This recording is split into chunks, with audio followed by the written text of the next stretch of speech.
Hey you guys, welcome in and thank you so much for clicking on this video. My name is Brianna, which means noble and strong, and I do godly content. So as you come in, please hit that like button so we can get this godly content pushed out in this YouTube algorithm.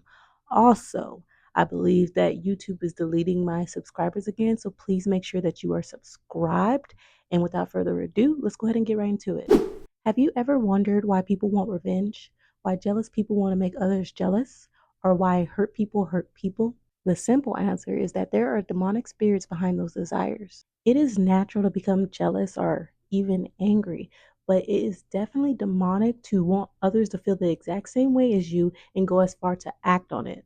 Sadly, this type of behavior happens all day, every day in today's society. People literally get satisfaction out of tempting, stumble blocking, and causing others to sin. The Bible warns us against this type of behavior, but let me give you guys some examples of this simple but evil behavior that happens in everyday life. Lust. When I was a flight attendant, there was this older woman whose envy made her oddly obsessed with me. One day in passing conversation, I informed her that I was practicing celibacy, which made her become very angry. After that conversation, she mocked my celibacy and explicitly brought up her sex life in pretty much every conversation. I remember one day I joined in on a conversation where I don't remember what I said exactly, but I said something lustful.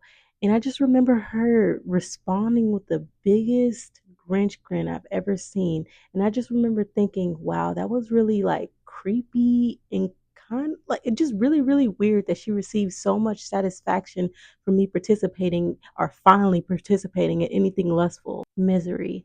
I had a boss who the spirit stayed warning me to be kind to, but also keep my distance from because I still to this day don't know if she was a lost prophet or a false prophet. But anywho, she enjoyed proving that she was a team player to all the upper managers by picking up all kinds of crazy shifts. I was hired part time for this job, but for some reason that made her really upset, especially when she was tired. So she would randomly schedule me outside of part time, and when she would work with me, she would do her best to overwork me on that shift by giving me her work, other people's work, as much work as she can give me so I can be drained and as upset as she was. Bitterness. At that same job, there was this group of bitter women, all ages. It's crazy. There was an older one, there was a middle age one, and there was a young one. Group of bitter women.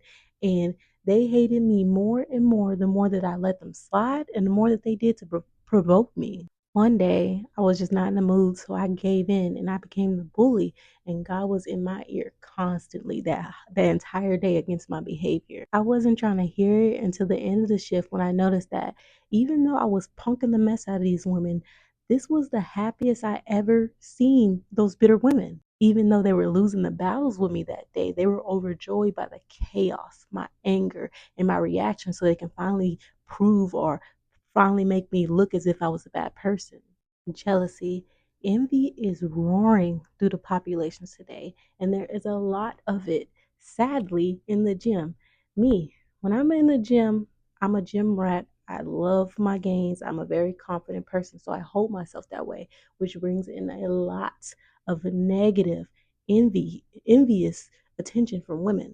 So one day I was in the gym doing my usual beast work, and when I'm in this mode, really I don't pay attention to people. I don't look up at people. I don't make eye contact with people. I really be minding my business, doing my work. I kind of just like feel their presence, feel the spirit of the people around me, and mind my business. So at this time, I'm in the mirror doing deadlifts to bicep curls.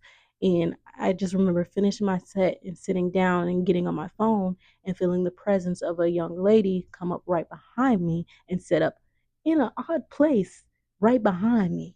So I was basically forced to notice her because she was right behind me in the mirror.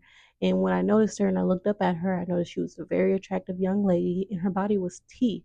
But when I looked at it spirit wise, when I felt her spirit, I felt a spirit of envy and lust. So she then threw a whole dramatic show behind me, doing the most behind me, attempting to get so much attention, and then constantly checking back, constantly staring at me to check and see if I was jealous.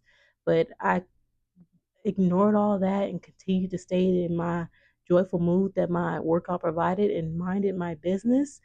And when she noticed that I didn't get jealous or envious of her, I could tell that it confused her, which is it's just sad because it's like, why? Because people really don't get, like, I'm a highly supportive person. I support, when somebody's really, really pretty, when somebody has done well with their gains in their body. And it's just like, yeah, you're over here attempting to make me jealous because I have good gains and I'm a very attractive person. It's just really, really weirdo energy, the way that a majority of these women be out here moving. Because y'all, a lot of these women do this, and it's not even really about ugly or pretty. It's about confidence and not having confidence.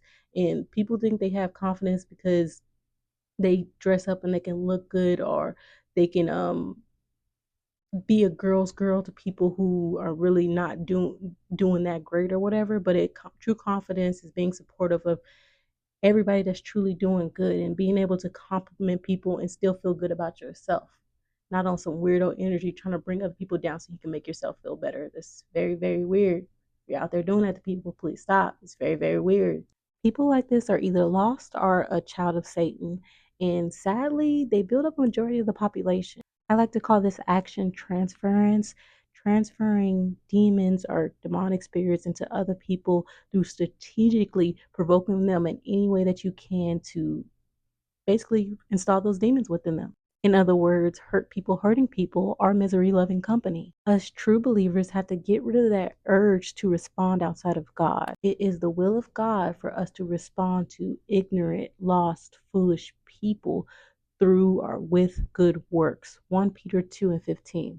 Those filthy spirits should not be allowed to touch our pure soul, no matter how strategic our enemies are, or no matter how many buttons they push. All right, you guys, that's all I have to say for today. Thank you so much for watching, and thank you so much for making it to the end. And since you made it to the end, go ahead and hit that like button for me so we can get this godly content pushed out in this YouTube algorithm. And also, please make sure that you are subscribed, because I'm seeing that YouTube is removing my subscribers. I know you could just say that people are unsubscribing, but you could tell the difference between people unsubscribing and when YouTube is doing it for whatever reason that they do that weird thing for. So I believe they're doing that right now. So please make sure you are subscribed. And again, thanks for watching, and I'll see you guys in the next one. Peace.